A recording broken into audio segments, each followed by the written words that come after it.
So as far as Nigeria is concerned, I think we all recognize that there's a lot to be done. Nigeria is now 169th out of 190. I think the 190th country was added last year, and that's Somalia. So, there's a lot to be done for Nigeria to move up in the rankings. In the sub-Saharan Africa context, Nigeria is 37 out of 48. So again, being the largest economy in Africa, we expect that Nigeria could be doing a lot more. When this administration came in, Nigerian economy was on a slide. So when we came in, we developed a plan, the Economic Recovery and Growth Plan. We had to get businesses producing again. So we came out with the Presidential Enabling Business Council. PEBEC is a direct result of feedback. When the administration came into office in 2015, private sector immediately signaled the difficulties in doing business in Nigeria, broad range of issues.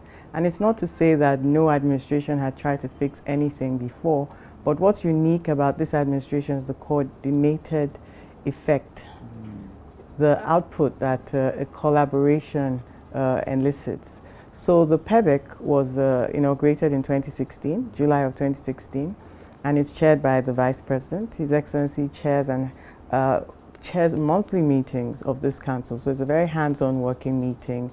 About 13 other ministers, the Minister of Industry, Trade and Investment is the Vice Chair. You have all the ministers that need to be on the council, and the Head of Service playing a very active role as well.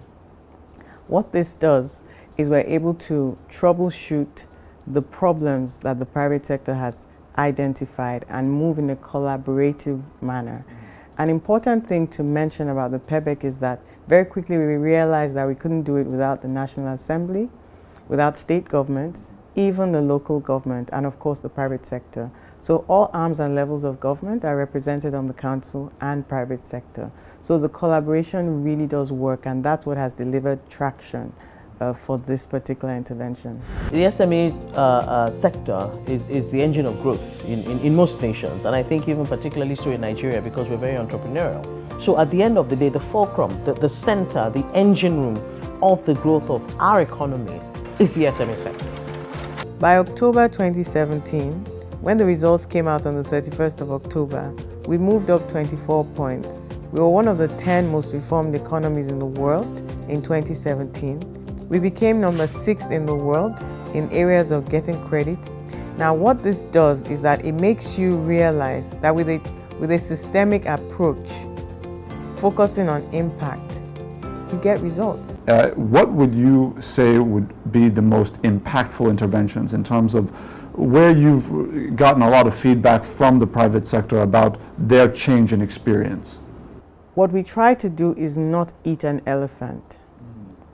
We work in a very systemic approach based on listening, based on feedback. So we have a funnel system, interaction with private sector, you distill, and then we also look at global best practices, and we pick what is going to be most pertinent and relevant. We prioritize. So what is most cogent depends on which company, which sector. We've worked on starting a business, so you have a lot of entrepreneurs that have ideas. You can literally have an idea at 4 a.m. and have that business registered by 10 a.m. in the morning. Business name reserved, and it's 24 hours for the actual registration. So it's now 4 hours to reserve a business name, and within 24 hours you can have your business registered. You can also have a link. FIRS and CAC collaborated. Those are some of our automation interventions to make sure that you can have a tax identification number alongside your certificate of incorporation. So it's things like that. Automating processes. Private sector have just told us that just the fact that there's a team listening to them and working on unbundling some of these bureaucratic bottlenecks has been very impactful for them. I think it's one of the most significant strides in terms of the economy we've had in this administration. One, it shows that there is hope in terms of the efforts we've been putting so far. And secondly, it means things are actually working. Investors like the direction in which government is going. They believe that even if things are not moving as fast as they would like, they are moving in the right direction. So investors can plan on the basis that the improvements will continue. I think for us, remember that the vision is to become one of the most attractive and easiest places to do business in the world. That's a tall order. Now, what it means is that we must continue to improve. It's a journey of continuous improvement. What we would like to see is in the year 2019, where the Financial Times will write an article talking about the economic miracle in Nigeria and saying that the secret was because we improved the ease of doing business. Alright, it's at this juncture where I ask you to please hit the like button and hit the subscribe button as you enjoy the rest of the video. On average, what would you say was the gestation period for business registration in the country before some of these interventions? Oh, it was on average about 6 weeks. Wow. And that is using a lawyer. It could take much longer, especially if you're doing a trusteeship or a not-for-profit organization. It could take much longer, so we had to streamline that process completely. CAC at the time had 6 manual forms. We condensed it into one form and automated it, put it online. So you literally cannot register for a business manually in Nigeria anymore. So we did that in phases. First of all, we started with Lagos, Kano, then 5 locations now. Nationwide, it's completely automated. We have a situation where every permit, every approval that is required in terms of regulation, there's a stipulated time frame with which our agency needs to respond. And to the extent that we don't respond within that timeline, the applicant will deem his application approved. One of the bottlenecks we have that sort of challenges ease of doing business in the port is the congestion of cargo. So we would realize the need to deploy rail, for example. We have minimal rail access into the port locations. We're working with the Nigerian Railway Corporations to enhance evacuation of cargo through the rail. The National Assembly made a commitment from inception that we will improve the business environment in Nigeria. And then the issue of credit came. People have to get credit to be able to establish small businesses and address. And then we said, okay, fine, we will do the credit reporting bill, and then we will do the movable assets bill to provide an enabling environment for investment in Nigeria. What we have done in Lagos State is to designate 15 courts now over the 7 magisterial districts that we have in Lagos State. And it's the first of its kind in this country. From the inception of filing to the service hearing of evidence in the court and to the conclusion of that matter must not exceed 90 days. This will encourage more business activities. Nigeria's journey in this has been quite phenomenal. I also want to mention something about that's very particular to Nigeria and the work that EBIS and PEBEC are doing, which is that they've looked at the issues and they said, look, airports are very important to us. Entry and exit of people is something that we want to tackle. When an investor comes, first thing they get to the country is the airport. Let's take a look at our airports. And I really, really think it was such a great idea. Unlike before, you apply for visa, it says for 1 month, 2 months, nobody replies. Now we have mandated our office that you need to respond within 48 hours. This is easing the business. Since 2016, the PEBEC intervention, one of our most important reforms has been with the entry and exit of people. We started with airport reforms, reviewing the Abuja runway, opening terminals in Port Harcourt, in Abuja and in Lagos. But one of the soft infrastructural reforms that we worked on is the visa on arrival. The visa on arrival is a 48-hour electronic visa. You apply in your country of origin within a week to your travel date, and you're issued a pre-approval letter that you bring to Nigeria, and you get your visa on your passport right in the airport. This visa has had a significant impact on the economy. By our estimation, it's a 30-day visa that allows entry and exit of business travelers in particular into the country. Since 2018, we've had a 384% increase in the number of business registrations in Nigeria.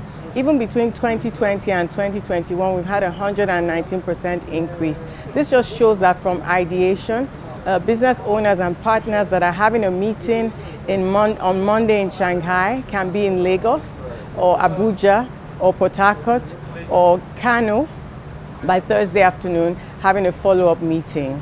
This has been a robust intervention, and it's been a very, one of our most popular reforms. What can you tell Nigerians about how you arrive at the process of measuring progress in the subsector of ease of business? The council is chaired by His Excellency the Vice President, and he's a very detailed, meticulous person. Our reason for PEBEC is because we know that there is no other way but to have the private sector partnering with us to drive growth. Today we have a 7 trillion budget. But if you look at private sector, what the private sector does and private sector investments is in multiples of that. So the only way to ensure that we're able to grow at the pace we need to grow is to ensure that it is the private sector that drives that growth. And you can't drive that growth unless you have an environment that's favorable to business. So this council has working meetings. We use a traffic light system. So everything is about deliverables. It's red, amber, or green. There's nothing else to it. We don't do like long minutes or anything. It's like, has this agency delivered? Is this reform? How is it getting along? Is it ongoing? Is it a go? Or is it stalled? So first of all, the way the council is set up and the deliverables and the manner, coordinated manner with which we work. We also knew very quickly that we wanted to have a globally acceptable verification process. So we selected the World Bank's flagship, now on pause, doing business report. And we started understanding that process. What that helped us do is to see what other countries are doing. That particular intervention, the World Bank Doing Business Report, traces the life cycle of a business. So from inception, starting a business, all the way to insolvency, if a business fails, to be able to fail with dignity.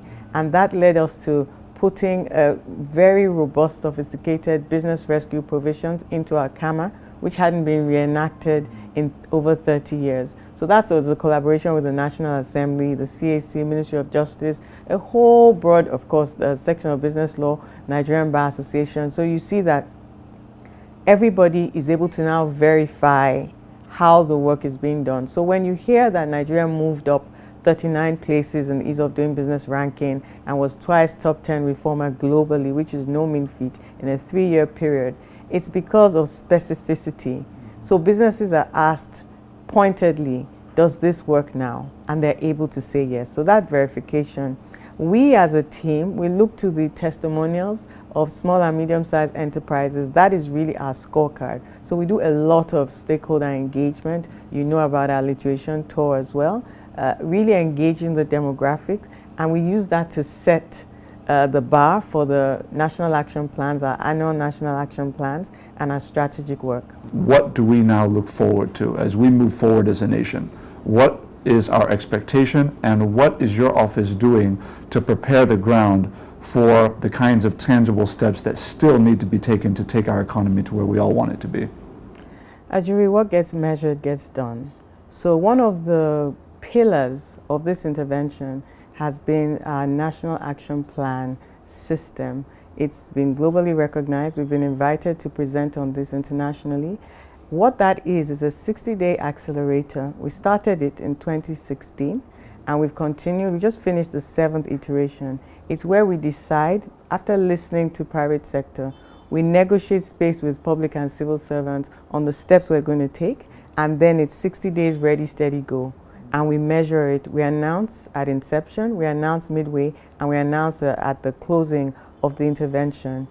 That has enabled us to have annual reports, measurable. That's how we've been able to have traction on the World Bank, because we can point to these things. We can trace it even up to contribution to GDP. It's empirical. So we've had empirical impact assessments as well. We've also had tracking of our Executive Order 1, compliance in the public and civil service. That's on transparency and efficiency of public service delivery. So we have compliance reports as well. These are all publicly available documents on our website. And the reason we took the time to record all this is because what gets measured gets done. So you can see, where is Nigerian Customs Service, where is Nigerian Immigration Service, where is NAFDAC, where is CAC, where is Nigerian Ports Authority.